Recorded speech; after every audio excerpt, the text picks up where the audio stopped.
Teriakan suamiku menggema, menghina ketidakberdayaku. Dia ingin menendangku demi wanita lain. Tanpa air mata, aku hanya mengangguk lalu membuat satu catatan kecil. Keesokan paginya, saat dia merasa menang, si pengkhianat itu hancur lebur tanpa sisa di tanganku. Sebelum ceritanya dimulai, silakan tulis di kolom komentar dari daerah mana saja teman-teman yang menonton cerita ini. Jangan lupa like dan subscribe agar channel ini bisa semakin berkembang dan bisa mempersembahkan cerita yang lebih menarik lagi. Dunia rasanya runtuh tepat di atas kepalaku saat dokter menyerahkan amplop putih itu. Ruangan dokter spesialis saraf yang dingin itu terasa semakin membeku, seolah menyerap seluruh kehangatan yang tersisa di tubuhku. Aku menatap kedua kakiku yang tertutup selimut tipis rumah sakit. Kaki yang dulu lincah melangkah, kaki yang dulu menemani suamiku merintis usaha dari nol, kini hanya menjadi beban mati yang menggantung di kursi roda. Vonis dokter terdengar seperti lonceng kematian bagiku, komplikasi penyakit autoimun yang menyerang sistem saraf gerakku. Aku tidak akan mati besok, tapi aku akan perlahan-lahan kehilangan kendali atas tubuhku sendiri. Aku harus banyak beristirahat, menghindari stres, dan yang paling menyakitkan, aku harus bergantung pada kursi roda ini untuk waktu yang tidak bisa ditentukan. Saat keluar dari rumah sakit, tidak ada tangan kekar yang mendorong kursi rodaku. Bram, suamiku, beralasan ada rapat mendadak yang tidak bisa ditinggalkan. Padahal, aku tahu betul, jadwal rapat direksi perusahaan properti miliknya, yang modal awalnya 100% dari uang warisan orang tuaku, tidak pernah diadakan di jam 3 sore pada hari Sabtu. Aku pulang dijemput oleh Pak Asep, sopir setia keluarga kami, dan Bei Inah, asisten rumah tangga yang sudah mengasuhku sejak aku masih remaja. Wajah Bei Inah sembab. Matanya merah menahan tangis saat memapahku masuk ke dalam mobil. Ironis sekali, orang yang digaji untuk bekerja padaku justru menangisiku dengan tulus. Sementara laki-laki yang bersumpah di depan penghulu untuk menjagaku dalam sakit dan sehat, justru menghilang entah kemana. Sesampainya di rumah besar kami, kesunyian menyambutku. Rumah ini megah, berdiri di atas tanah ribuan meter persegi di kawasan elit Jakarta Selatan. Dulu, rumah ini penuh tawa. Dulu, Bram akan menyambutku dengan pelukan hangat jika aku pulang dari perjalanan dinas. Namun sekarang, rumah ini terasa seperti mausoleum, indah tapi mati. Aku meminta Bei Inah mengantarku ke kamar utama di lantai dasar. Sejak kakiku mulai lemah bulan lalu, kami memang memindahkan kamar tidur ke bawah. Bram sempat menggerutu saat itu, mengatakan bahwa pemindahan barang-barang mengganggu estetika rumah. Bayangkan, istrinya kesulitan berjalan, dan yang dia pikirkan adalah estetika ruang tamu. Malam itu, jam dinding menunjukkan pukul 11 malam ketika aku mendengar deru mesin mobil Bram memasuki garasi. Aku belum tidur. Rasa nyeri di punggung dan kakiku membuat mataku sulit terpejam, ditambah lagi hati yang gelisah menunggu kabar darinya. Pintu kamar terbuka. Bram masuk dengan kemeja yang sedikit berantakan. Wangi parfum menyengat langsung menusuk hidungku.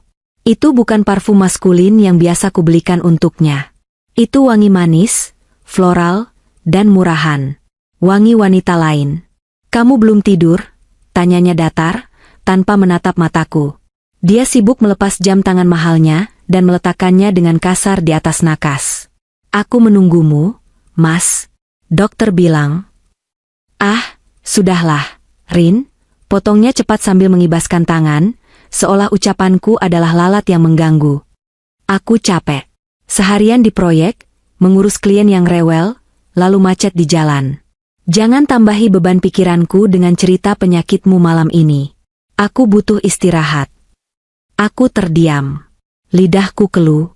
Padahal aku ingin memberitahunya betapa takutnya aku. Aku ingin dia memelukku dan berkata bahwa semua akan baik-baik saja, bahwa kami akan melewatinya bersama. Tapi melihat punggungnya yang kini membelakangiku di tempat tidur, aku sadar, aku sendirian dalam pertempuran ini. Bram langsung mendengkur dalam hitungan menit, atau mungkin pura-pura tidur untuk menghindari pembicaraan. Aku menatap punggung itu dengan nanar.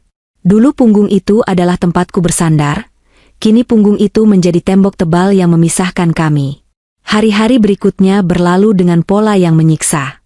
Bram semakin jarang pulang. Alasannya selalu sama, lembur, proyek luar kota, atau meeting dengan investor. Namun, insting seorang istri tidak pernah salah, dan koneksiku sebagai anak dari konglomerat lama membuatku mudah mendapatkan informasi. Teman-temanku, relasi bisnis ayahku dulu, beberapa kali mengirimkan foto candid. Bram sedang makan malam romantis di restoran bintang 5 dengan seorang wanita muda. Bram sedang melihat-lihat perhiasan. Wanita itu cantik, muda, dan terlihat sangat sehat. Segala hal yang tidak lagi kumiliki saat ini. Namanya Siska, seorang model semi-profesional yang entah bagaimana bisa menjerat suamiku. Sementara Bram sibuk dengan asmara terlarangnya, aku bergulat dengan rasa sakit dan pengobatan. Biaya obat-obatanku tidak murah. Terapi fisik, suntikan vitamin khusus, dan kunjungan dokter spesialis memakan biaya puluhan juta setiap minggunya. Keuangan rumah tangga memang dipegang oleh Bram. Dulu, aku menyerahkan pengelolaan keuangan operasional padanya agar dia merasa memiliki wibawa sebagai kepala keluarga, meskipun sumber dananya tetap dari dividen perusahaan warisan ayahku yang mengalir ke rekening bersama. Suatu pagi di meja makan, ketegangan itu akhirnya pecah. Bram sedang sarapan roti bakar sambil mengecek ponselnya, sesekali tersenyum sendiri, senyum yang langsung hilang begitu melihatku didorong Bei Inah menuju meja makan. "Mas, tagihan rumah sakit bulan ini belum dibayar. Pihak administrasi meneleponku kemarin," ujarku pelan sambil berusaha menyendok bubur. Tanganku sedikit gemetar, efek samping obat. Bram membanting rotinya ke piring. Bunyi denting piring keramik beradu dengan garpu membuatku terlonjak. "Astaga, Sarinah. Uang lagi, uang lagi. Kamu tahu tidak, bisnis properti sedang lesu? Penjualan apartemen sedang turun," bentaknya. Matanya melotot tajam ke arahku. "Tapi mas, itu untuk obatku. Dokter bilang aku tidak boleh putus obat. Kalau tidak..." "Obat, obat, obat. Kamu ini isinya cuma menghabiskan uang." Bram berdiri, menunjuk wajahku dengan jari telunjuknya. "Kamu pikir aku ini mesin pencetak uang? Biaya hidup kita sudah tinggi, ditambah penyakitmu yang tidak jelas kapan sembuhnya ini. Kamu itu beban, tahu tidak? Hanya menyusahkan." Hatiku mencelos. Rasanya lebih sakit daripada saat dokter memvonis kelumpuhanku. "Mas, bukankah uang di rekening itu?" Aku ingin mengingatkannya bahwa itu uangku, uang dari warisan orang tuaku yang kupurakan sebagai uang kita, demi egonya. Tapi aku menahan diri. Aku ingin melihat sejauh mana dia akan bertindak. "Apa? Uang apa?" tantangnya.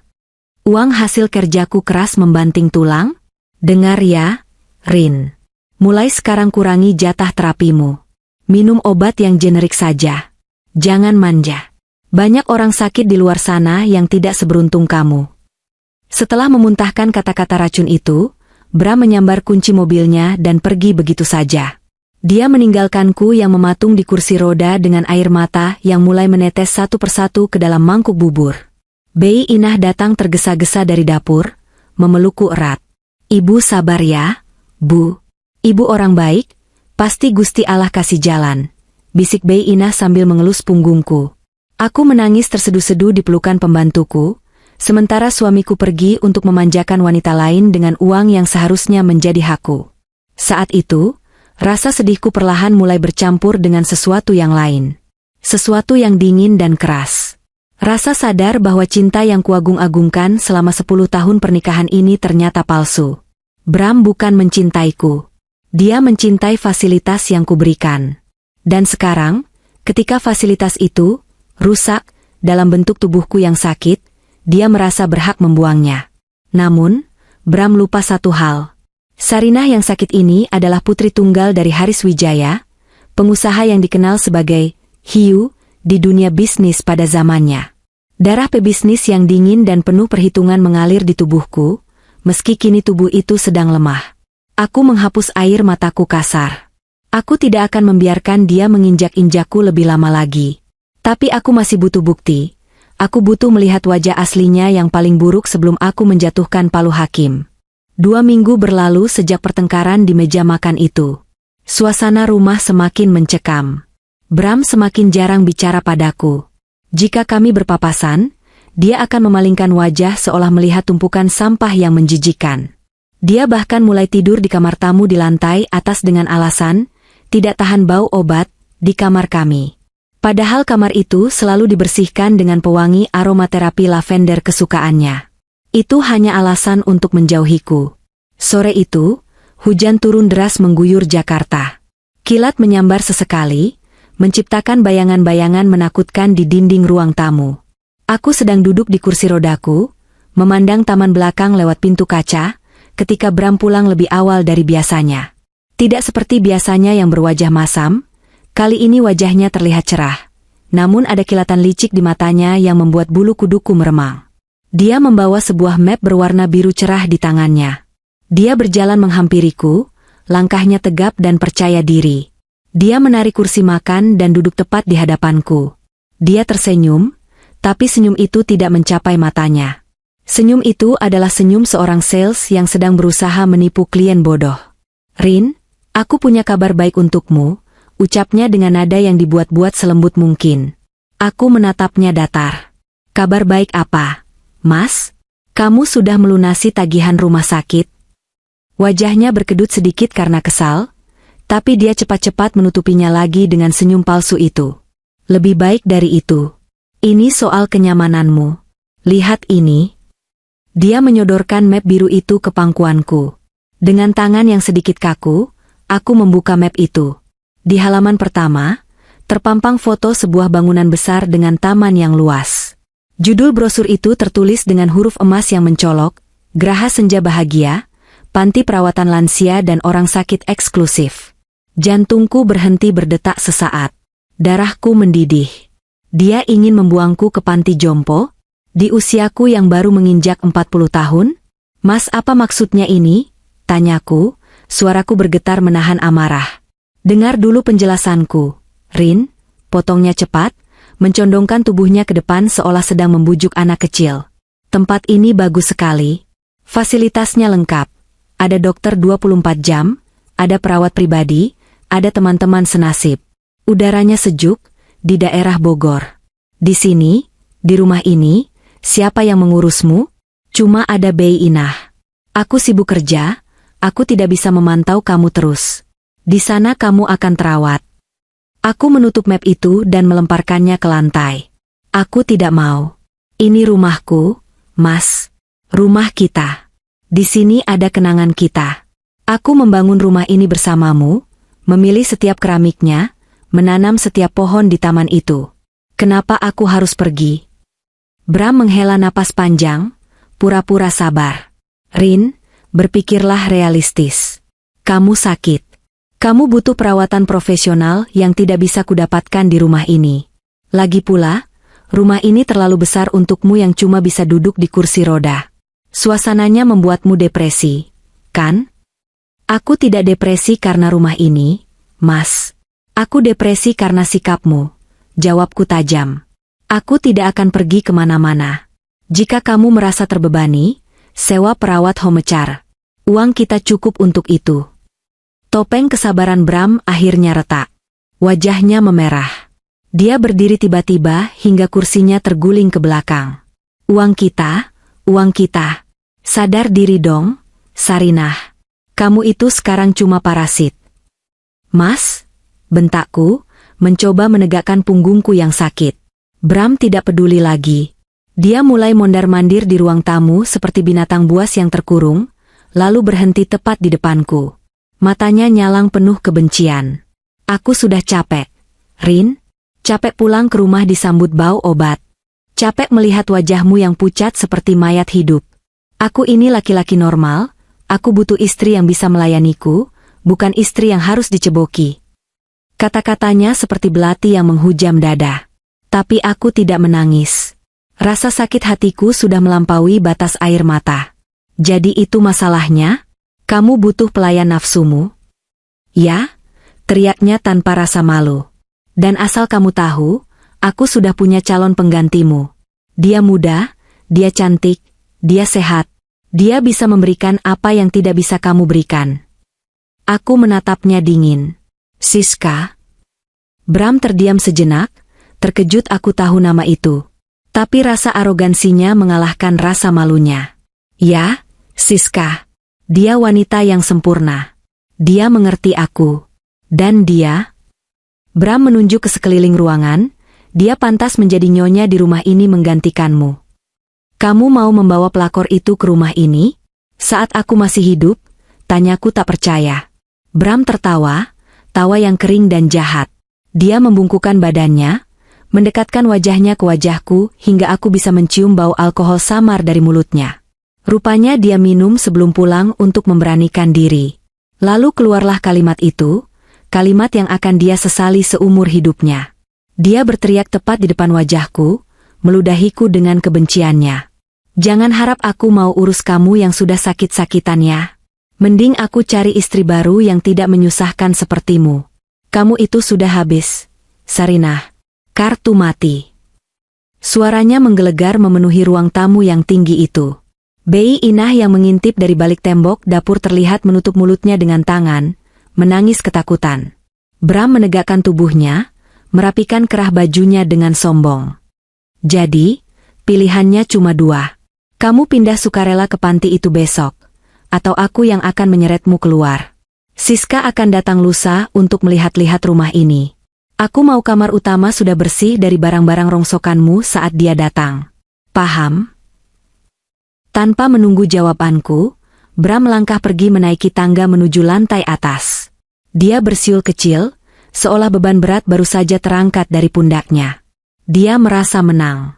Dia merasa sebagai raja yang baru saja menaklukkan pemberontakan kecil. Aku duduk diam di tengah ruang tamu yang luas. Hujan di luar semakin deras, seirama dengan badai yang bergolak di dalam dadaku. Tapi anehnya, di tengah badai itu, aku menemukan ketenangan yang menakutkan. Penghinaan Bram barusan adalah kunci terakhir yang kubutuhkan. Dia telah membuka kotak Pandora yang seharusnya tetap tertutup.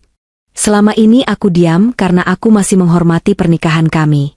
Aku masih berharap ada setitik nurani di hatinya.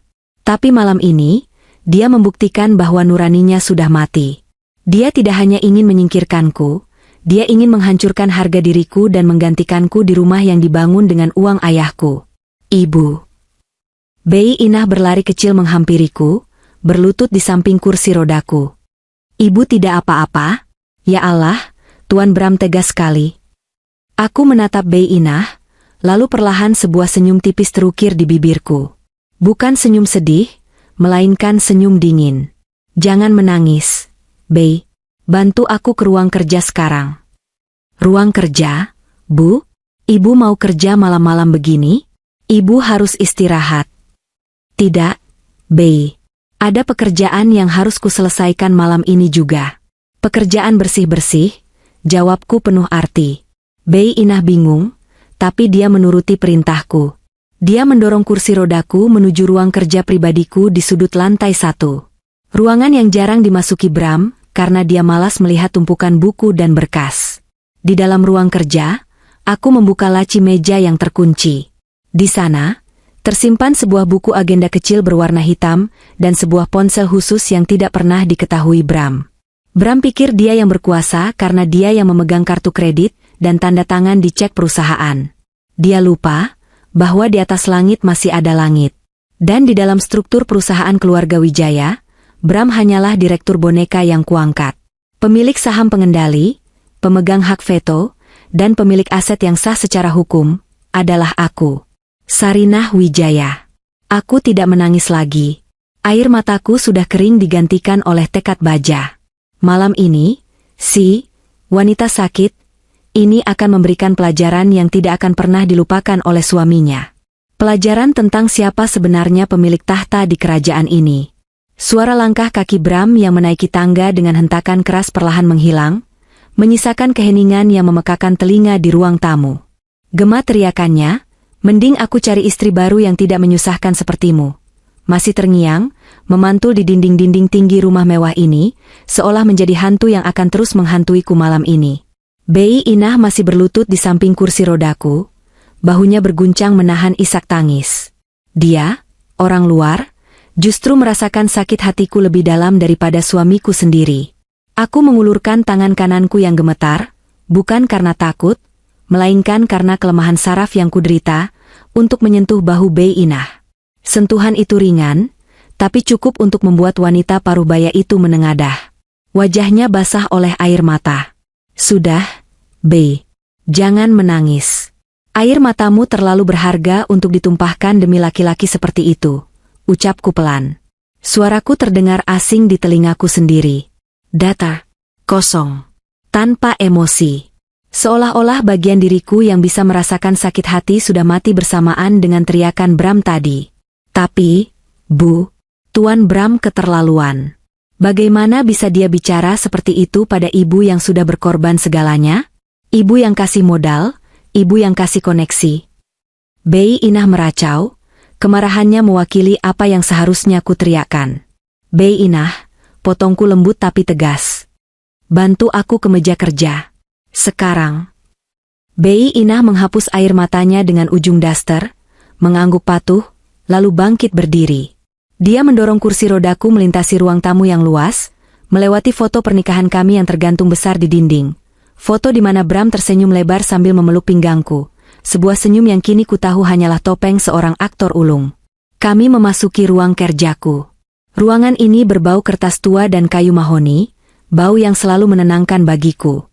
Disinilah dulu ayahku sering duduk, mengajariku tentang seluk-beluk bisnis, tentang bagaimana membaca orang, dan yang paling penting, tentang bagaimana melindungi diri dari serigala berbulu domba.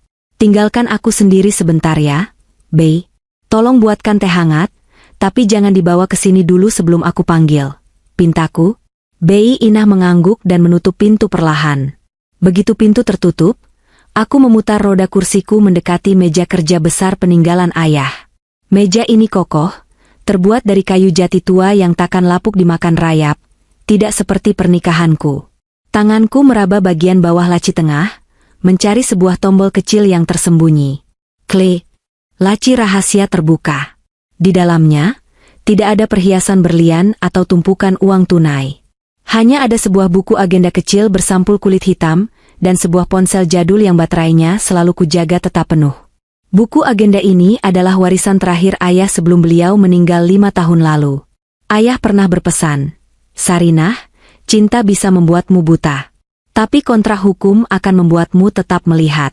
Ayah tidak melarangmu menikah dengan Bram, tapi ayah akan memastikan jika suatu hari dia berkhianat, dia tidak akan membawa 1 sen pun uang keluarga Wijaya.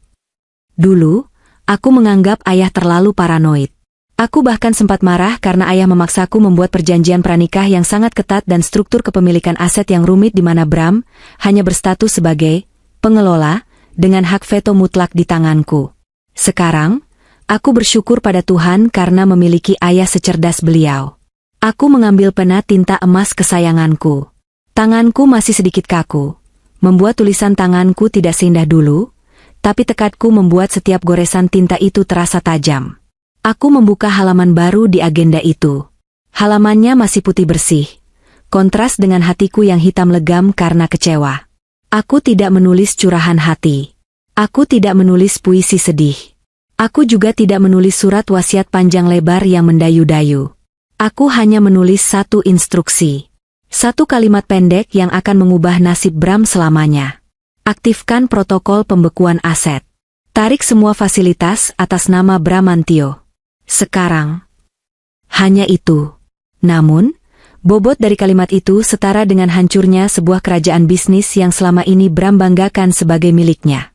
Setelah menulis, aku mengambil ponsel jadul dari laci. Ponsel ini hanya menyimpan 1 nomor. Pak Edward, pengacara senior kepercayaan ayah yang kini mengabdi padaku. Pak Edward adalah tipe pengacara yang ditakuti lawan. Anjing penjaga, keluarga Wijaya yang selama ini kuberi instruksi untuk tidur, dan membiarkan Bram bermain-main sebagai direktur utama. Aku menekan tombol panggil. Dering telepon terdengar 3 kali sebelum diangkat. Selamat malam, Bu Sarinah. Ada keadaan darurat?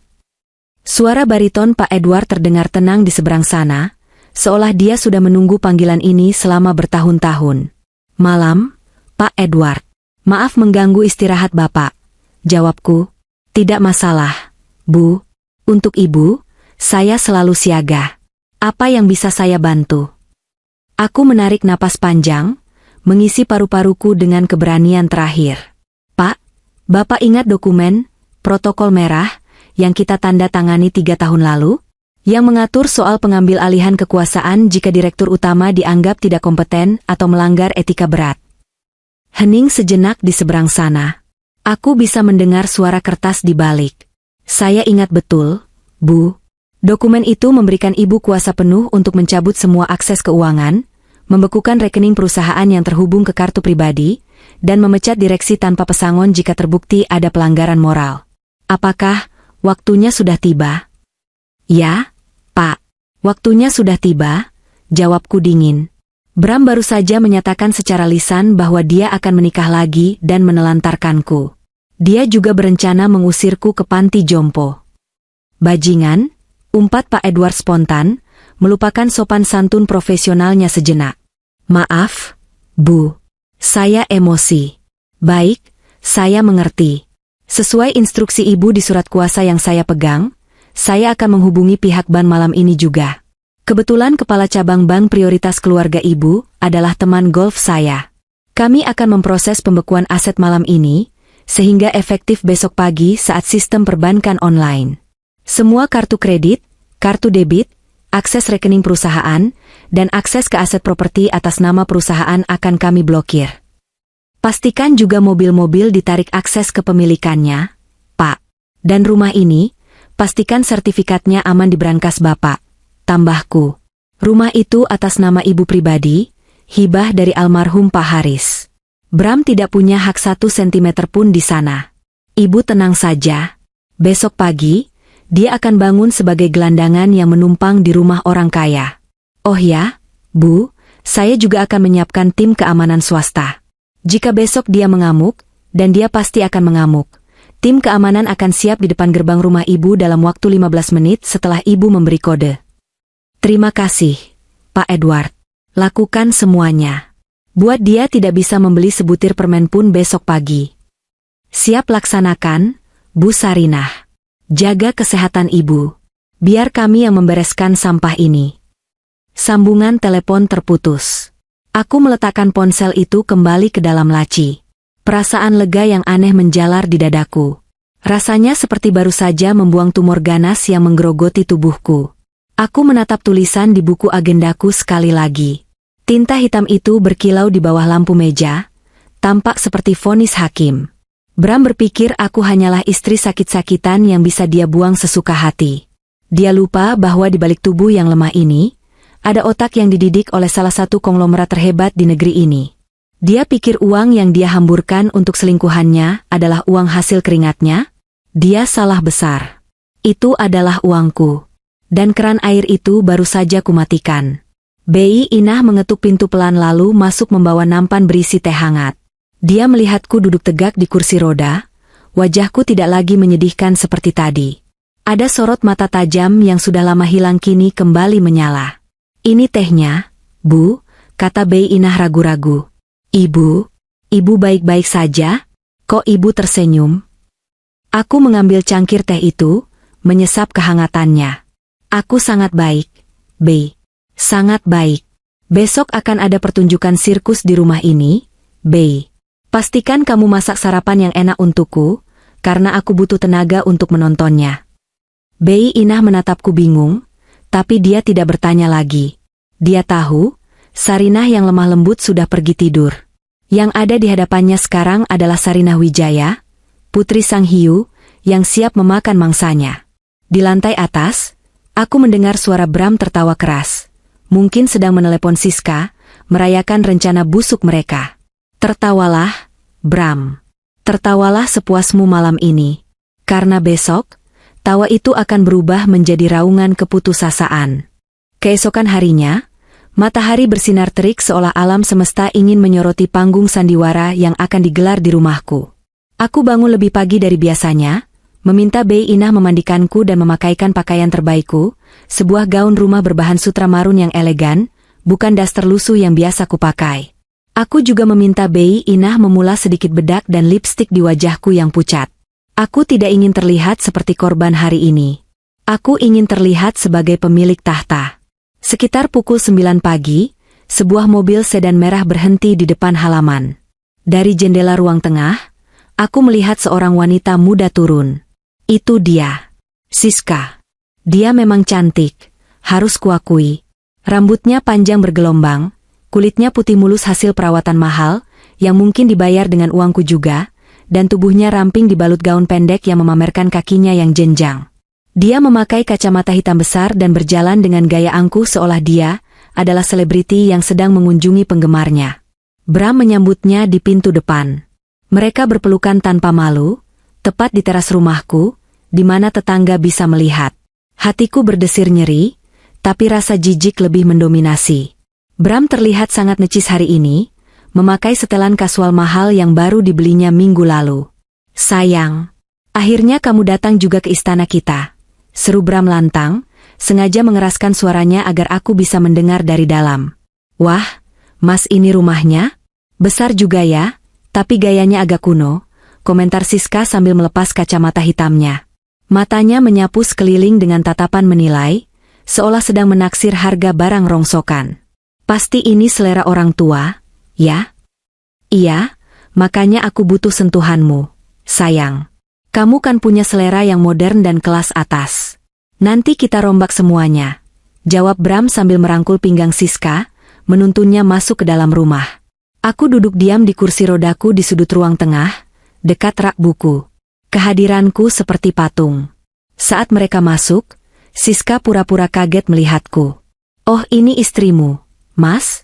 Tanyanya dengan nada yang dibuat-buat manis tapi penuh ejekan. Dia menatapku dari ujung rambut sampai ujung kaki, tatapan yang merendahkan. Halo, Mbak. Wah, kasihan ya harus di kursi roda terus. Pasti bosan. Aku tidak menjawab. Aku hanya menatapnya lurus tepat di manik matanya. Tatapanku membuat Siska sedikit salah tingkah, tapi dia segera mengalihkan pandangan kembali ke Bram. Ayo, Mas. Tunjukkan kamar utamanya. Katanya kamu mau ganti semua furniturnya, rengek Siska manja. Tentu saja. Ayo naik. Bram bahkan tidak menoleh padaku.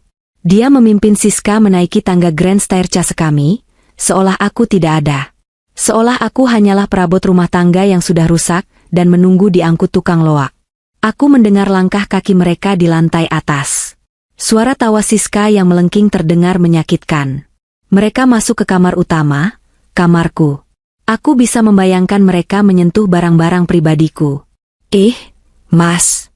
Spraynya norak banget warnanya. Ganti ya, aku mau yang sutra putih polos, teriak Siska dari lantai atas. Suaranya menggema ke bawah. Beres. Nanti sore kita panggil desainer interior. Kamu buang saja semua baju-baju tua di lemari itu, sayang. Kita isi dengan baju-baju baru buat kamu, sahut Bram. Tanganku mencengkeram pegangan kursi roda, hingga kuku-kukuku memutih. Mereka merencanakan renovasi di atas penderitaanku. Mereka membicarakan masa depan di rumah yang sertifikatnya tersimpan rapi di brankas pengacaraku. Sungguh sebuah ironi yang menggelikan. Aku membiarkan mereka menikmati mimpi siang bolong ini sedikit lebih lama. Semakin tinggi mereka terbang, semakin sakit jatuhnya nanti. Setengah jam kemudian, mereka turun kembali. Siska terlihat bersemangat, wajahnya berseri-seri membayangkan menjadi nyonya besar di rumah ini. Mereka berjalan menuju ruang makan, lalu ke taman belakang. Aku mengikuti mereka pelan-pelan dengan kursi rodaku, menjaga jarak, menjadi penonton setia kebodohan mereka. Di taman belakang, Bram duduk di kursi taman favoritku, menarik Siska ke pangkuannya. Pemandangan itu menjijikan, tapi aku menahan diri untuk tidak muntah. Mas, rumah ini memang oke. Tapi garasinya masih kurang penuh. Loh, pancing Siska sambil memainkan kancing ke meja Bram. Bram tertawa bangga. Tenang saja. Sesuai janjiku, hari ini kita ke showroom. Kamu mau mobil apa? SUV Eropa yang kemarin kita lihat? Atau sedan sport? Mata Siska berbinar rakus. Aku mau yang merah, Mas. Yang atapnya bisa dibuka. Biar teman-teman arisanku pada iri semua. Apapun untuk calon istriku, jawab Bram sombong. Kita beli tunai hari ini. Aku mau tunjukkan ke kamu betapa seriusnya aku. Anggap saja itu hadiah pertunangan kita, sebelum Bram melirik ke arahku dengan ekor matanya, sebelum beban di sana itu pindah ke panti jompo dan kita bisa menikah resmi. Siska terkikik geli. Mas Bram romantis banget deh. Ya sudah yuk, berangkat sekarang. Aku sudah tidak sabar pamer ke Instagram. Mereka bangkit berdiri. Bram berjalan melebihiku tanpa rasa bersalah sedikit pun. Saat melintas di dekatku, dia berhenti sejenak. Dia menunduk, mendekatkan wajahnya ke telingaku. Lihat, Rin, Siska jauh lebih hidup daripada kamu. Dia masa depanku. Kamu hanyalah masa lalu yang merepotkan. Nikmati sisa waktumu di rumah ini, karena lusa truk panti jompo akan menjemputmu. Bisiknya penuh bisa. Aku masih diam. Tapi kali ini, aku memberikan sedikit reaksi. Aku tersenyum. Senyum tipis yang misterius. Selamat bersenang-senang, Mas. Belilah apa yang kamu mau, selagi bisa. Bram mengerutkan kening, bingung dengan reaksiku yang tenang. Dia mungkin mengharapkan aku menangis atau memohon di kaki Siska. Tapi kebingungannya segera hilang saat Siska menarik tangannya. Ayo Mas. Keburu siang. Rengek wanita itu. Bram mengangkat bahu, menganggap ucapanku hanya racauan orang sakit, lalu menggandeng Siska keluar menuju mobil Bram.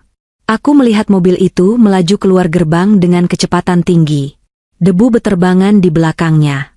Sepeninggal mereka, suasana rumah kembali hening. Bei Inah datang membawakan segelas jus jeruk. Wajahnya cemberut. Ibu kok diam saja sih dihina begitu?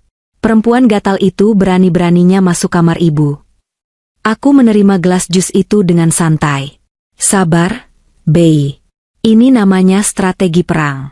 Biarkan musuh merasa menang dulu, biarkan mereka lengah. Mereka pergi untuk membeli mobil, kan? Iya, Bu.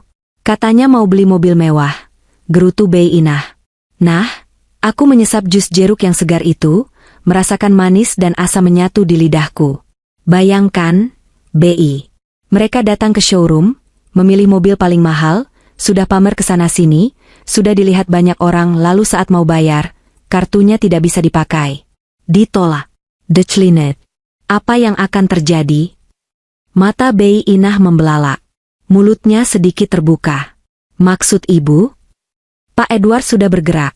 Bei, kataku sambil menatap jam dinding. Pukul 10 pagi. Bank sudah buka. Sistem sudah berjalan. Saat ini, Bramantio yang sombong itu secara finansial sudah mati. Rekeningnya nol. Kartu kreditnya hanyalah potongan plastik tidak berguna. Dia tidak punya uang sepeser pun selain recehan di dompetnya. Bei Inah perlahan tersenyum. Senyum yang semakin lebar hingga berubah menjadi tawa kecil. Ya ampun, Bu. Jadi ibu ngerjain Tuan Bram? Bukan ngerjain, Bei.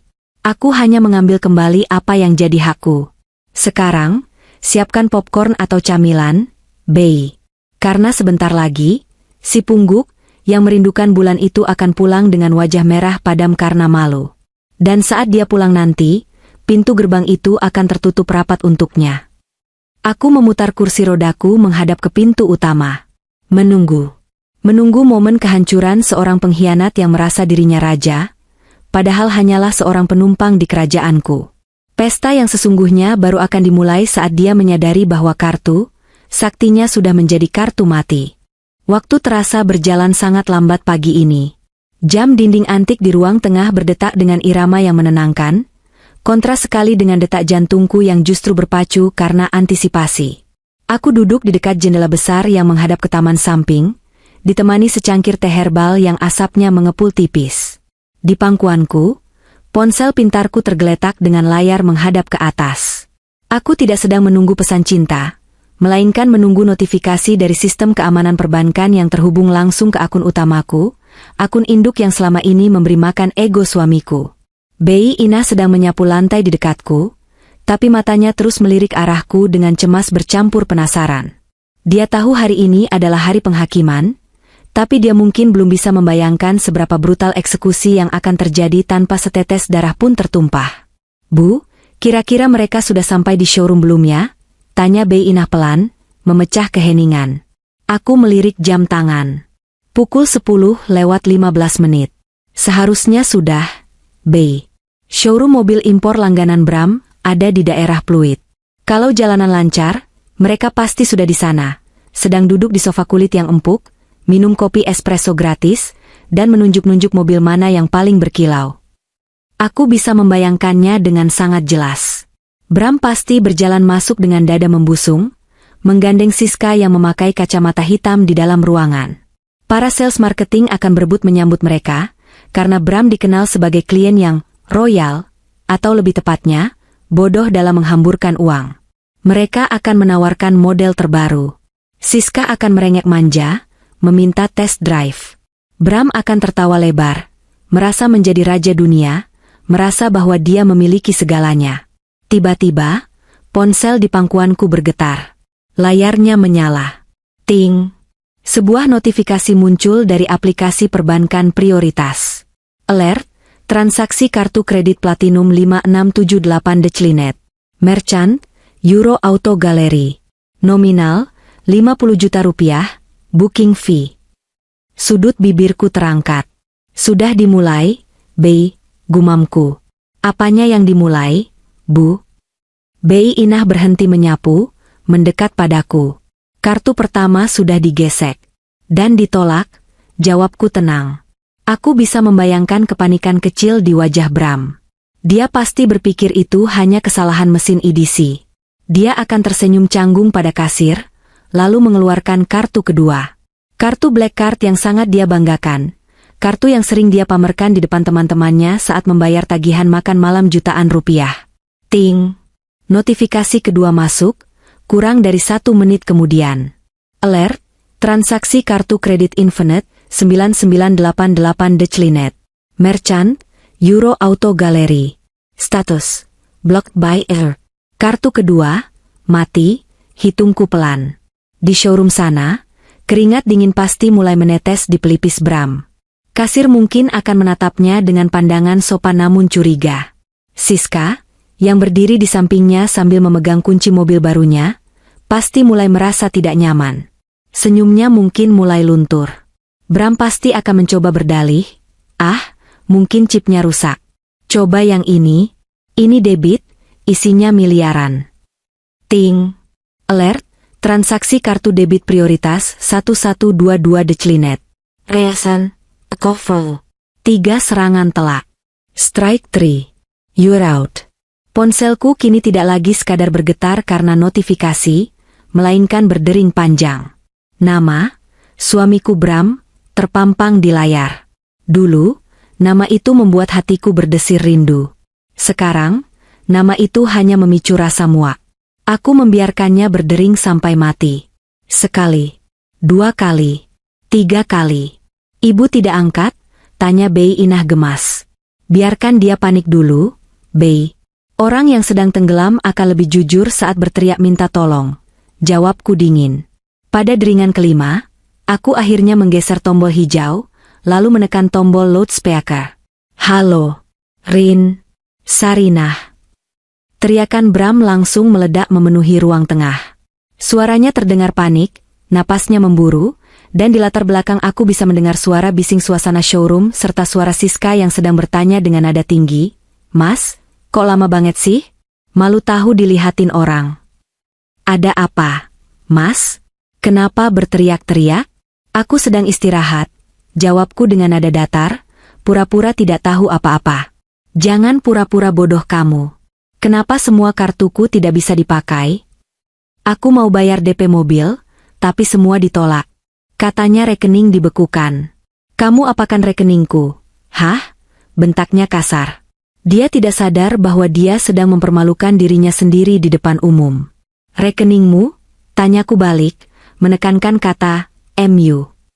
"Mas, bukankah sejak awal pernikahan kita sudah sepakat? Semua aset likuid, semua saham, dan semua rekening operasional adalah milik PT Wijaya Sentosa, perusahaan warisan ayahku. Kamu hanya diberi kuasa penggunaan, bukan kepemilikan." Persetan dengan istilah hukum. "Kenapa diblokir? Buka sekarang." Aku malu di depan Siska. Aku malu di depan sales. "Oh, kamu malu?" Aku tertawa kecil, tawa yang kering. "Mas, kamu berencana membuang istrimu yang sakit ke panti jompo, membawa selingkuhanmu tidur di kamarku, dan merenovasi rumah warisan orang tuaku.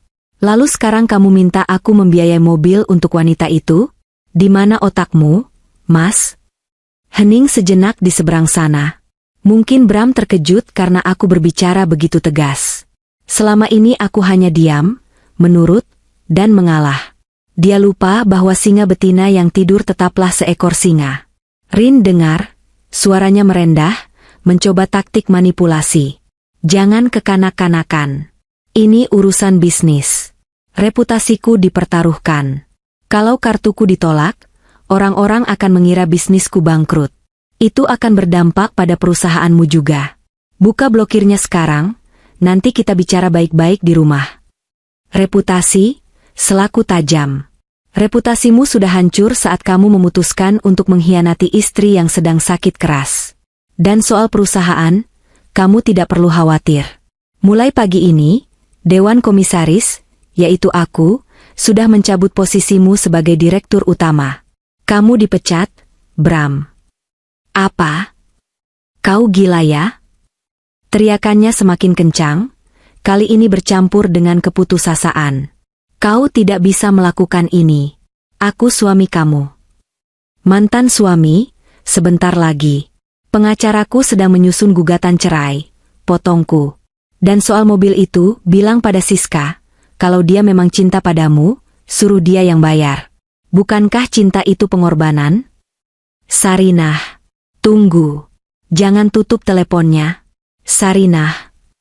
Aku menekan tombol merah, memutus sambungan.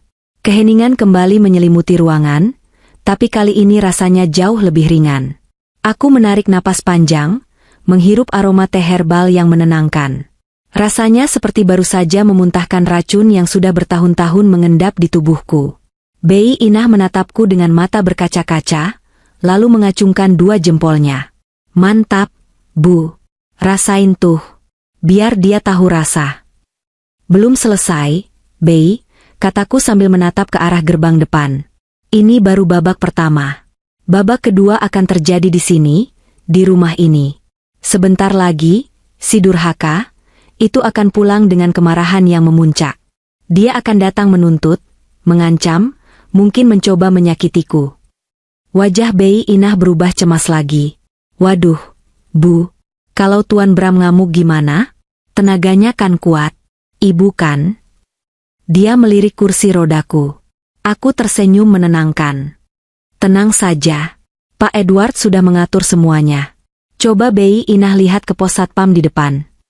Bei Inah berjalan ke jendela depan, menyibakkan tirai. Matanya membelalak kaget. Loh, Bu, kok satpamnya ganti? Bukan Pak Ujang? Itu orang-orang berbadan tegap pakai seragam hitam siapa? Bu? Ada 4 orang. Itu tim keamanan profesional sewaan Pak Edward. Mereka mantan anggota militer. Tugas mereka cuma satu. Memastikan Bram tidak bisa melangkahkan kakinya 1 inci pun masuk ke halaman rumah ini tanpa izinku. Jelasku. Pak Ujang sudah kuberi cuti seminggu dengan gaji penuh, agar dia tidak perlu terlibat dalam keributan ini. Aku kembali menatap layar ponselku. Ada pesan masuk dari Pak Edward. Ibu Sarinah, tim keamanan sudah di posisi, standby. Saya sedang dalam perjalanan ke rumah ibu, perkiraan tiba 15 menit lagi. Dokumen pencabutan hak akses dan surat pemecatan sudah saya bawa. Tetap tenang di dalam rumah sampai saya tiba. Aku membalas singkat, terima kasih, Pak. Saya menunggu. Bayangan kejadian di showroom tadi masih menari di benakku. Aku bisa membayangkan wajah Siska. Wanita matre seperti dia tidak akan bertahan lama dengan laki-laki yang dompetnya kosong. Siska pasti merasa tertipu. Dia pikir dia mendapatkan paus besar.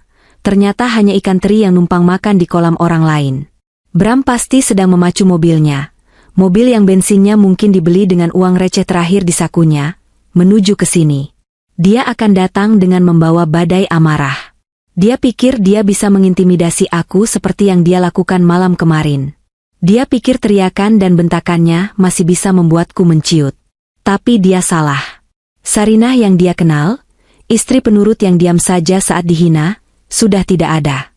Penyakit ini memang mengambil kekuatan kakiku, tapi penyakit ini juga memberiku perspektif baru tentang hidup. Waktu terlalu singkat untuk dihabiskan bersama pengkhianat. Waktu terlalu berharga untuk menangisi orang yang bahkan tidak peduli apakah aku hidup atau mati. Bei, panggilku. Ya, Bu. Tolong siapkan baju kerjaku yang paling bagus. Blazer hitam yang biasa kupakai rapat pemegang saham dulu. Dan tolong rapikan rambutku lagi. Aku mau terlihat sempurna saat menyambut tamu kita nanti. Bei Inah mengangguk tegas. Siap, Bu. Kita buat Tuan Bram menyesal seumur hidup sudah menyia-nyiakan ibu. Di kejauhan, sayup-sayup terdengar suara klakson mobil yang dibunyikan panjang dan kasar. Jantungku berdetak sedikit lebih kencang, bukan karena takut, tapi karena adrenalin pertempuran. Perang terbuka akan segera dimulai tepat di depan pintu gerbang istanaku sendiri. Dan kali ini, akulah yang memegang kendali penuh atas pasukannya. Matahari siang sedang terik-teriknya, seolah ikut memanaskan suasana yang sebentar lagi akan meledak. Aku sudah siap. Duduk tegak di kursi rodaku, mengenakan blazer hitam yang membalut tubuhku dengan wibawa, rambutku disanggul rapi. Meski kakiku lemah, aura yang kupancarkan adalah aura seorang pemimpin perusahaan, bukan pasien tak berdaya. Pak Edward sudah tiba 10 menit yang lalu. Pengacara tua berwibawa itu berdiri di sampingku, memegang tas kerja kulit berisi dokumen-dokumen mematikan. Wajahnya tenang, tapi matanya tajam seperti elang yang siap menyambar. Dia datang, ujar Pak Edward pelan, melirik ke arah monitor CCTV yang terpasang di dinding ruang kerja. Di layar monitor, terlihat sebuah mobil SUV hitam, mobil operasional perusahaan yang dipakai Bram, melaju kencang dan berhenti mendadak tepat di depan gerbang besi rumah kami yang tinggi. Debu mengepul. Pintu mobil terbanting terbuka. Bram keluar dengan wajah merah padam, urat-urat lehernya menonjol. Di sisi lain, Siska turun dengan wajah masam, melipat tangan di dada, terlihat sangat kesal dan enggan. Penampilannya yang tadi pagi glowing, kini terlihat lusuh karena keringat dan emosi. Bram berjalan cepat menuju gerbang kecil, mencoba membukanya. Terkunci. Dia mengguncang pagar besi itu dengan kasar. Buka. Sarinah, buka gerbangnya, teriaknya seperti orang kesurupan. Suaranya menembus hingga ke dalam rumah.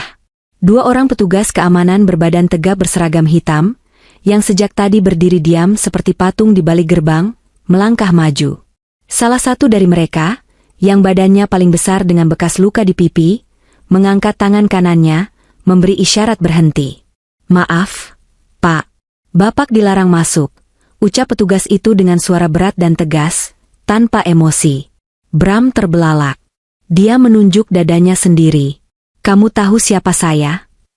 Saya pemilik rumah ini. Saya Bramantio. Buka atau saya pecat kalian semua. Instruksi dari pemilik rumah, Ibu Sarinah Wijaya, Bapak tidak diizinkan masuk. Silakan pergi sebelum kami bertindak. Jawab petugas itu datar. Kurang ajar. Bram menendang pagar besi itu. Sarinah, keluar kamu. Jangan sembunyi di balik satpam bayaran. Kita selesaikan ini sekarang. Para tetangga mulai keluar dari rumah mereka. Ibu-ibu yang sedang menyiram tanaman, asisten rumah tangga tetangga yang sedang mengobrol, semuanya menoleh. Ini adalah kawasan elit, keributan seperti ini adalah tontonan langka yang memalukan. Tapi aku tidak peduli lagi dengan rasa malu. Bram yang memulainya, aku yang akan mengakhirinya. Ayo, Bu. Sudah waktunya, kata Pak Edward. Bei Inah mendorong kursi rodaku keluar dari pintu utama, menuruni ramp, jalur landai, yang memang dibuat untuk kursi rodaku, menuju halaman depan. Pak Edward berjalan di sampingku. Matahari menyengat kulitku, tapi aku tidak merasakannya. Fokusku hanya satu, sosok laki-laki di balik gerbang itu. Melihatku keluar, Bram semakin beringas. Nah, keluar juga kamu. Heh, wanita cacat. Apa-apaan ini? Kenapa kuncinya diganti? Kenapa kartuku diblokir? Kamu mau main-main sama aku? Aku mengisyaratkan Bei Inah untuk berhenti sekitar 5 meter dari gerbang. Cukup dekat untuk bicara, cukup jauh untuk aman dari ludahnya. Aku menatapnya dengan tatapan dingin yang menusuk. Aku tidak sedang bermain-main, Bram. Justru permainanmu yang sudah selesai. Jawabku tenang. Suaraku tidak berteriak, tapi penuh penekanan. Jangan sok bijak kamu. Buka gerbang ini, aku mau ambil barang-barangku. Dan Siska mau istirahat di dalam. Bram menunjuk Siska yang berdiri di belakangnya, sambil mengipasi wajah dengan tangan. Siska menatapku sinis. Iya nih, Mbak. Panas tahu. Masa tamu disuruh berdiri di luar? Nggak sopan banget sih jadi orang kaya. Aku tertawa kecil. Tamu? Rumah ini tidak menerima tamu tak diundang, apalagi pelacur yang merusak rumah tangga orang. Wajah Siska memerah padam. Jaga mulut lo ya. Mas Bram, lihat tuh istrimu. Bram menggeram marah. Dia kembali mengguncang pagar. Sarinah, cepat buka blokir rekeningku. Kamu tahu betapa malunya aku tadi di showroom? Kamu sengaja ya? Pak Edward melangkah maju, mengeluarkan sebuah map dari tasnya. Dia membukanya dan membacakan isinya dengan suara lantang yang bisa didengar oleh Bram, Siska, dan para tetangga yang mengintip. Berdasarkan surat kuasa yang ditandatangani Ibu Sarinah Wijaya dan Akta Perjanjian Pranikah nomor 24 tahun 2010, serta protokol perlindungan aset keluarga Wijaya, suara Pak Edward menggelegar. Saudara Bramantio dinyatakan telah melanggar klausul kesetiaan dan itikat baik. Dengan ini, segala akses saudara terhadap fasilitas perusahaan, termasuk rekening bank, kartu kredit, kendaraan operasional, dan akses properti, dicabut secara permanen. Bram ternganga. Wajahnya pucat seketika. Apa maksudnya? Itu harta Gonogini. Aku punya hak. Anda salah, potong Pak Edward cepat. Harta Gonogini hanya berlaku untuk harta yang didapat bersama selama pernikahan. Masalahnya, Saudara Bramantio, Anda tidak pernah menghasilkan apa-apa. Gaji Anda sebagai direktur utama tercatat selalu habis untuk gaya hidup pribadi Anda. Semua aset properti dan modal usaha berasal dari warisan orang tua Ibu Sarinah yang terlindungi hukum sebagai harta bawaan. Anda tidak memiliki 1% pun saham di perusahaan. Anda 0. Bram mundur selangkah, seolah baru saja ditampar hantu. Kakinya goyah. Dia menoleh ke arahku, tatapannya berubah dari marah menjadi panik. Rin, ini bohong kan? Kamu nggak mungkin tega begini sama aku. Aku suamimu, Rin. Aku yang nemenin kamu selama ini. Menemaniku? Aku menatapnya jijik. Kamu menemaniku hanya saat rekeningku penuh. Saat aku sakit, kamu berteriak di depan wajahku, mengatakan aku menyusahkan, dan mau membuangku ke panti jompo demi wanita itu. Aku menunjuk Siska. Siska yang mendengar penjelasan Pak Edward tiba-tiba mengubah sikap tubuhnya. Dia menatap Bram dengan pandangan horor. Tunggu. Mas Bram. Jadi, kamu nggak punya apa-apa? Mobil tadi? Rumah ini? Semuanya punya istri kamu? Bram tergagap. Sayang, bukan begitu, ini cuma masalah teknis hukum. Nanti aku urus, aku sewa pengacara. Pengacara pakai uang siapa? Sela Pak Edward tajam. Rekening pribadi Anda juga sudah kami bekukan karena terindikasi adanya penggelapan dana perusahaan untuk keperluan pribadi. Kami sedang menyiapkan audit forensik. Jika terbukti, Anda bukan hanya miskin, tapi juga bisa masuk penjara. Mendengar kata penjara dan miskin, Siska langsung mundur menjauh dari Bram seolah Bram adalah penderita penyakit menular. Sialan, umpat Siska keras. Jadi selama ini kamu bohongi aku? Kamu bilang kamu pengusaha sukses. Ternyata cuma benalu? Siska, dengar dulu. Bram mencoba meraih tangan Siska. Siska menepis tangan Bram kasar. Plah, suara tamparan Siska mendarat di pipi Bram. Jangan sentuh aku, penipu. Gue nggak mau ya hidup susah sama krek kayak lo. Dasar laki-laki halu. Siska langsung merogoh tasnya, mengeluarkan ponsel, dan memesan taksi online. Dia berjalan menjauh dari gerbang, berdiri di pinggir jalan tanpa menoleh lagi ke arah Bram. Bram berdiri terpaku memegang pipinya yang merah. Dia kehilangan segalanya dalam hitungan menit. Harga dirinya, hartanya, dan wanita yang dia banggakan. Dia kembali menatapku. Kali ini tidak ada lagi kemarahan. Yang ada hanya ketakutan murni. Tatapan seorang pengemis. Rin. Suaranya bergetar, memelas. Dia merosot, berlutut di depan gerbang besi, memegang jeruji dengan tangan gemetar. "Rin, tolong jangan begini. Aku hilaf. Aku cuma emosi kemarin. Aku nggak beneran mau buang kamu. Sumpah, Rin. Aku sayang sama kamu. Maafin Mas. Ya? Buka gerbangnya, kita bicara di dalam. Aku janji akan putusin Siska. Aku akan urus kamu. Tolong, Rin, aku nggak punya tempat tinggal lain." Pemandangan itu sungguh menyedihkan. Laki-laki yang kemarin berdiri gagah meneriakiku, "Kartu mati," kini berlutut mengemis seperti anjing yang dibuang tuannya. Bei Inah di belakangku mendengus jijik. Aku menjalankan kursi rodaku mendekat ke gerbang, hanya terpisah jeruji besi darinya. Aku mengambil secari kertas dari saku blazerku. Itu adalah sobekan dari buku agenda kecilku, catatan yang kubuat semalam. "Masih ingat apa yang kamu teriakkan kemarin, Mas?" tanyaku pelan. "Mending aku cari istri baru yang tidak menyusahkan sepertimu."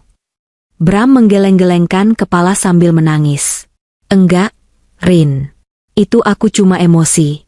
Maafin aku." "Dan kamu bilang aku ini, kartu mati," lanjutku. Aku menyodorkan kertas itu lewat celah pagar. "Bacalah. Ini catatan kecil yang kubuat setelah kamu menghinaku. Ini adalah akhir dari kemurahan hatiku." Bram mengambil kertas itu dengan tangan gemetar. "Mulai detik ini, kamu bukan lagi suamiku. Kamu bukan lagi direktur. Kamu bukan siapa-siapa," ucapku tegas.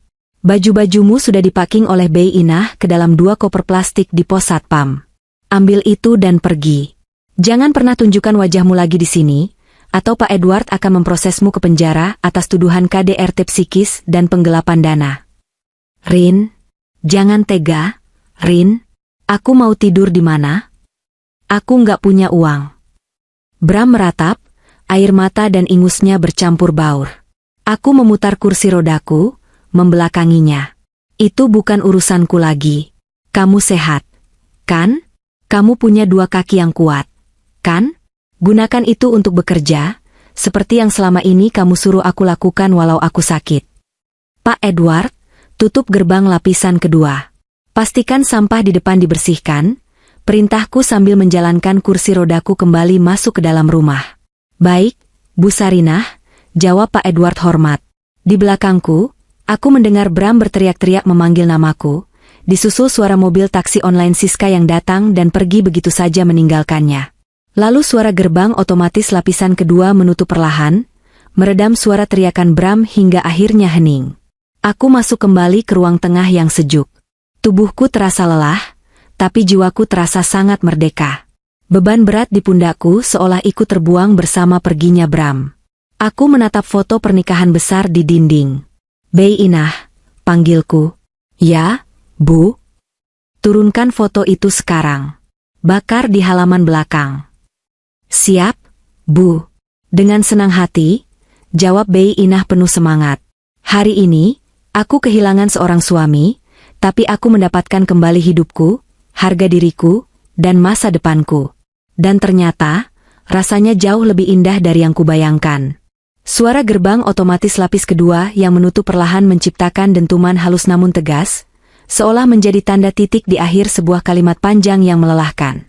Aku masih duduk diam di ruang tengah, menatap layar monitor CCTV yang terhubung ke tablet di pangkuanku. Di layar itu, aku melihat pemandangan yang menyedihkan sekaligus memuaskan. Bram, laki-laki yang selama 10 tahun ini tidur di sampingku, kini berdiri di trotoar luar pagar seperti orang asing yang tersesat. Di samping kakinya tergeletak 2 koper plastik besar berisi pakaian-pakaiannya. Hanya pakaian, tanpa jam tangan mewah, tanpa gadget mahal, dan tanpa kunci mobil. Tim keamanan Pak Edward bekerja dengan sangat efisien. Mereka benar-benar melucuti segala kemewahan yang bukan haknya sebelum melemparkan barang-barangnya keluar. Bram terlihat bingung. Dia menoleh ke kanan dan ke kiri, mungkin berharap Siska akan berbalik arah dan menjemputnya. Tapi jalanan sepi. Taksi online yang membawa wanita itu sudah lama hilang di tikungan.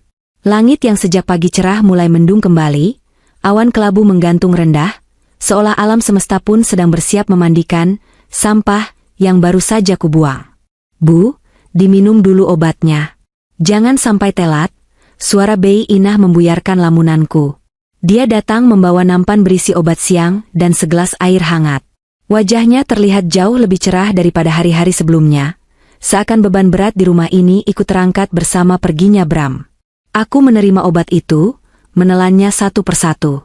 Bei, apa dia masih berteriak di depan? Tanyaku sambil meletakkan gelas.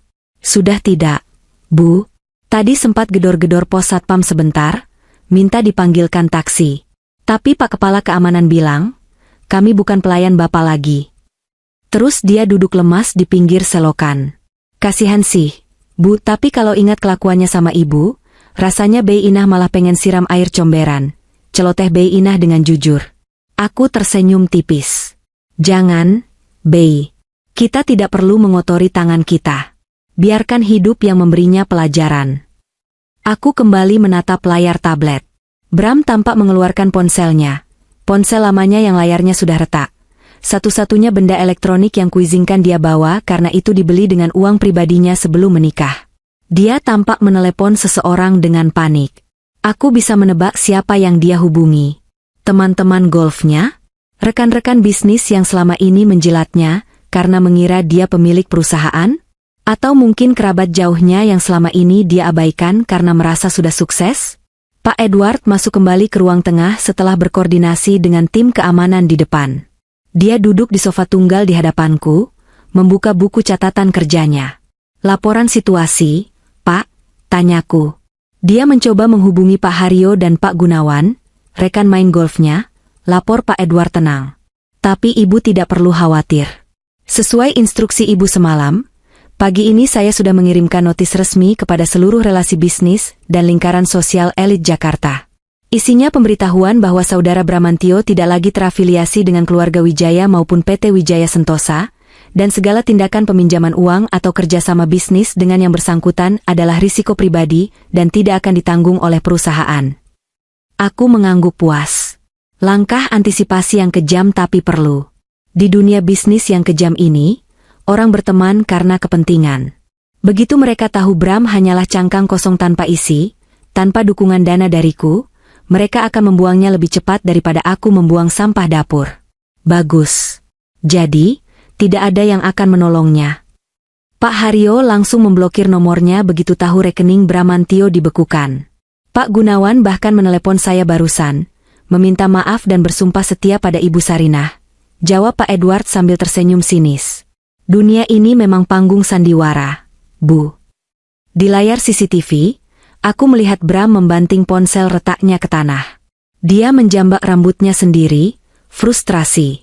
Dia baru saja menyadari bahwa, teman-teman, yang selama ini dia traktir makan mewah dan dia ajak berpesta pora, ternyata hanyalah parasit yang menempel pada inang yang kaya. Sekarang inangnya sudah sadar, dan parasit itu mencari inang lain. Bram sendirian. Benar-benar sendirian. Sore harinya, hujan turun deras. Aku meminta Bei Inah membuka tirai jendela besar di ruang tamu agar aku bisa melihat hujan. Dulu, aku benci hujan karena membuat nyeri sendiku kumat. Tapi hari ini, hujan terasa seperti pembersih. Aku melihat ke arah gerbang lagi. Sosok Bram sudah tidak ada. Koper-koper plastiknya juga sudah hilang. Mungkin dia akhirnya menyerah dan menyeret barang-barangnya mencari tempat berteduh, entah di halte bus atau di emperan toko. Bei, panggilku. Ya, Bu. Sekarang saatnya bersih-bersih rumah. Aku tidak mau ada satupun jejak Bram yang tertinggal di sini. Perintahku. Masuk ke kamar tamu yang dia pakai tidur belakangan ini. Ambil semua sprei, bantal, selimut, gorden semuanya. Bakar atau buang ke tempat pembuangan sampah. Jangan disumbangkan, aku tidak mau orang lain terkena sial karena memakai bekas pengkhianat. Siap, Bu. Kalau foto-foto di album bagaimana? Kumpulkan semuanya. Nanti malam kita buat api unggun kecil di halaman belakang. Aku ingin melihat kenangan palsu itu menjadi abu. Jawabku dingin. Malam itu, di bawah rintik hujan yang mulai reda, aku menyaksikan Bei Inah dan Pak Ujang, yang sudah kembali bertugas shift malam, membakar tumpukan barang di dalam tong besi di halaman belakang. Api menjilat-jilat rakus, melahap foto pernikahan kami, kemeja-kemeja yang tertinggal, dan sisa-sisa aroma Bram. Aku duduk di kursi roda di teras belakang, merasakan hawa hangat api menerpa wajahku. Rasanya aneh. Seharusnya aku sedih. 10 tahun bukan waktu yang singkat. Ada masa-masa di mana kami tertawa, ada masa-masa di mana aku benar-benar percaya bahwa dia mencintaiku. Tapi ingatan tentang teriakan kasarnya kemarin, jangan harap aku mau urus kamu. Menghapus semua kenangan manis itu. Rasa sakit hatiku telah membakar habis cinta yang tersisa, menyisakan abu yang sama seperti yang kini beterbangan dari tong pembakaran itu. Pak Edward menghampiriku, membawa sebuah map tebal. Bu Sarinah, ini draft gugatan cerai yang akan kita daftarkan ke pengadilan agama besok pagi. Alasannya sudah kuat. Penelantaran istri yang sakit, perselingkuhan, dengan bukti foto dan saksi, serta kekerasan verbal. Prosesnya mungkin memakan waktu 3-6 bulan, tapi saya jamin dia tidak akan mendapatkan sepeser pun harta Gonogini. Aku mengambil pena dan menandatangani dokumen itu tanpa keraguan sedikit pun. Goresan tintaku tegas dan kuat. Lakukan secepat mungkin, Pak. Aku ingin statusku bersih kembali. Aku ingin nama Wijaya kembali berdiri sendiri, tanpa embel-embel namanya. Satu hal lagi, Bu, tambah Pak Edward dengan wajah serius. Tim audit forensik menemukan adanya aliran dana mencurigakan dari rekening perusahaan ke rekening pribadi atas nama Siska selama 6 bulan terakhir. Jumlahnya lumayan besar, sekitar 2 miliar rupiah, disamarkan sebagai biaya marketing. Darahku mendidih mendengar angka itu. 2 miliar. Uang itu bisa membangun sekolah, bisa membiayai pengobatan ratusan orang miskin, tapi dia menghamburkannya untuk wanita yang meninggalkannya begitu dia jatuh miskin. Laporkan ke polisi, Pak, perintahku tajam. Atas tuduhan penggelapan jabatan. Biar dia merasakan dinginnya lantai penjara setelah merasakan dinginnya jalanan. Aku ingin dia hancur sehancur-hancurnya. Bukan karena dendam, tapi karena keadilan harus ditegakkan. Baik, Bu. Saya akan proses laporannya besok bersamaan dengan gugatan cerai. Malam itu, untuk pertama kalinya dalam berbulan-bulan, aku tidur nyenyak. Tidak ada dengkuran Bram yang mengganggu, tidak ada perasaan was-was apakah dia akan pulang atau tidak ada rasa takut akan dibentak atau dihina. Kamarku sunyi, wangi, dan damai. Aku memeluk gulingku, menyadari bahwa meskipun tubuhku sakit, jiwaku kini sedang dalam proses penyembuhan yang pesat. Bram pikir dia yang menopangku, padahal dialah beban terberat yang selama ini menghambat kesembuhanku. Dan sekarang, beban itu sudah hilang. 1 bulan kemudian. Pagi ini udara Jakarta terasa sangat segar. Aku sedang berada di taman belakang rumahku yang kini sudah berubah wajah. Tanaman-tanaman tua yang dulu disukai Bram sudah kubongkar, diganti dengan hamparan bunga-bunga berwarna cerah, matahari, anggrek, dan lavender. Ada kolam ikan koi baru dengan gemericik air yang menenangkan. Aku duduk di tepi kolam, memberi makan ikan-ikan yang berebut makanan dengan lincah. Yang berbeda bukan hanya tamanku, tapi juga diriku. Aku tidak lagi duduk seharian di kursi roda. Di sampingku, bersandar sepasang tongkat penyangga, truth chest, modern berbahan karbon ringan. Berkat terapi intensif yang kujalani setiap hari, tanpa gangguan stres dari suami toksik, kemajuan kesehatanku melesat luar biasa. Dokter bilang, sebagian besar keparahan penyakitku kemarin dipicu oleh stres kronis dan depresi tertekan. Begitu sumber stresnya, baca, Bram, hilang, sistem imun tubuhku mulai bekerja normal kembali. Aku memang belum bisa berlari maraton, tapi aku sudah bisa berjalan mengelilingi rumah dengan tongkat, bahkan mulai belajar menaiki tangga perlahan. Wajahku sudah tidak pucat lagi. Pipiku mulai merona merah alami. Berat badanku naik ke angka ideal. Aku merasa cantik kembali, merasa hidup kembali. Selamat pagi, Ibu Direktur, sapa Pak Edward yang muncul dari pintu belakang. Dia selalu datang tepat waktu untuk memberikan laporan mingguan perusahaan. Aku tertawa kecil. Pagi, Pak Edward. Jangan panggil direktur di rumah. Panggil Sarinah saja. Wah, Ibu kelihatan segar sekali hari ini. Tongkatnya baru lagi, goda Pak Edward sambil duduk di kursi taman. Iya, Pak. Hadiah untuk diri sendiri karena berhasil jalan 500 meter kemarin tanpa berhenti. Jawabku bangga.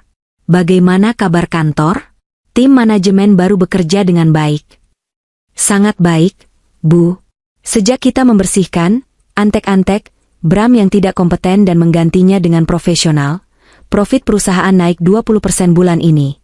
Ternyata selama ini banyak kebocoran anggaran yang dilakukan rezim lama. Aku mengangguk puas. Perusahaan warisan ayah akhirnya kembali ke jalur yang benar. Syukurlah. Oh ya, bagaimana perkembangan kasus itu? Pak Edward mengubah posisi duduknya. Wajahnya menjadi sedikit serius tapi ada kilatan geli di matanya. Nah, ini bagian menariknya, Bu. Kemarin, HRD kantor pusat melapor ke saya. Ada kejadian lucu. Lucu? Maksud Bapak? Pak Edward mengeluarkan selembar kertas dari tasnya. Itu adalah fotokopi CV, curi-culung vitae, yang terlihat agak lusuh. Aku melihat foto yang tertempel di sana. Foto Bram, tapi foto lama saat dia masih terlihat gagah. Bram melamar kerja ke perusahaan kita? Tanyaku tak percaya. Ke PT Wijaya Sentosa?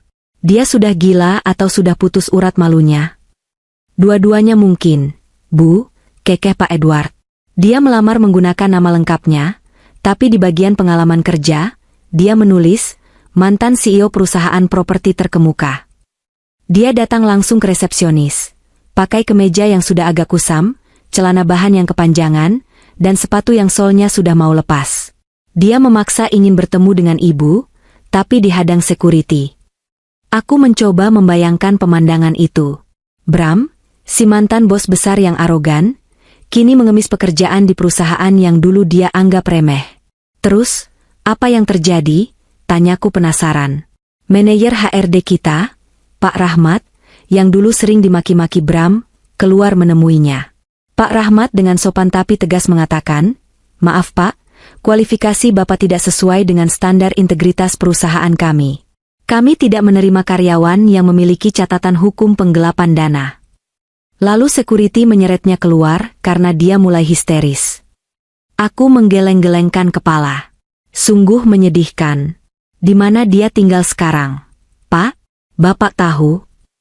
Laporan intelijen saya mengatakan dia tinggal di sebuah kamar kos petak sempit di daerah pinggiran, dekat bantaran kali. Dia kerja serabutan, kadang jadi calo tiket, kadang bantu-bantu di bengkel. Siska? Oh, wanita itu sudah dapat mangsa baru, om-om pemilik toko emas, dan sudah melupakan Bram sepenuhnya. Bram benar-benar hancur. Bu, proses hukum penggelapan dananya juga terus berjalan. Mungkin bulan depan dia sudah pindah kos ke Rutan Salemba. Mendengar itu, aku tidak merasa kasihan, tapi juga tidak merasa senang berlebihan. Rasanya hambar. Seperti mendengar kabar tentang orang asing yang mengalami kecelakaan akibat kelalaiannya sendiri. Bram menuai apa yang dia tabur. Hukum karma bekerja dengan presisi yang mengerikan. Sudahlah, Pak, biarkan dia dengan nasibnya. Yang penting dia tidak mengganggu hidupku lagi, ujarku sambil menaburkan sisa pelet ikan ke kolam. Tentu, Bu. Oh ya, ini ada undangan. Pak Edward menyodorkan sebuah amplop elegan berwarna krem. Undangan charity gala dinner minggu depan.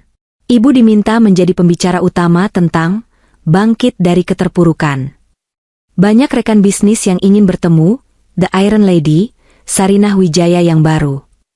Aku mengambil undangan itu. Dulu, Bram selalu melarangku datang ke acara seperti ini dengan alasan, malu punya istri sakit. Sekarang, aku justru diundang karena kekuatanku. Aku akan datang, Pak. Siapkan gaun terbaikku, jawabku mantap. Sore itu, setelah Pak Edward pulang, aku tetap duduk di taman sampai matahari terbenam. Langit berwarna jingga keemasan, memantul indah di permukaan kolam koi. Angin sore membelai wajahku lembut. Aku merenung tentang perjalanan hidupku beberapa bulan terakhir. Dari istri yang terabaikan, divonis lumpuh, dihina, hingga akhirnya bangkit melawan dan merebut kembali hidupku. Aku menyadari satu hal penting. Penyakit fisikku, autoimun ini, memang belum sembuh total, dan mungkin akan menyertaiku seumur hidup. Tapi penyakit itu bisa dikelola. Penyakit itu tidak mematikan kebahagiaanku. Justru, penyakit terbesarku selama ini adalah suamiku sendiri. Bram adalah kanker yang menggerogoti harga diri, kekayaan, dan kebahagiaanku secara perlahan. Dia lebih berbahaya daripada virus atau bakteri apapun. Dan sekarang, setelah tumor itu diangkat, aku merasa lebih sehat daripada 10 tahun terakhir. Aku meraih tongkat penyanggaku, bertumpu kuat pada kedua tanganku, dan perlahan bangkit berdiri. Kakiku masih sedikit goyah, tapi aku berdiri tegak.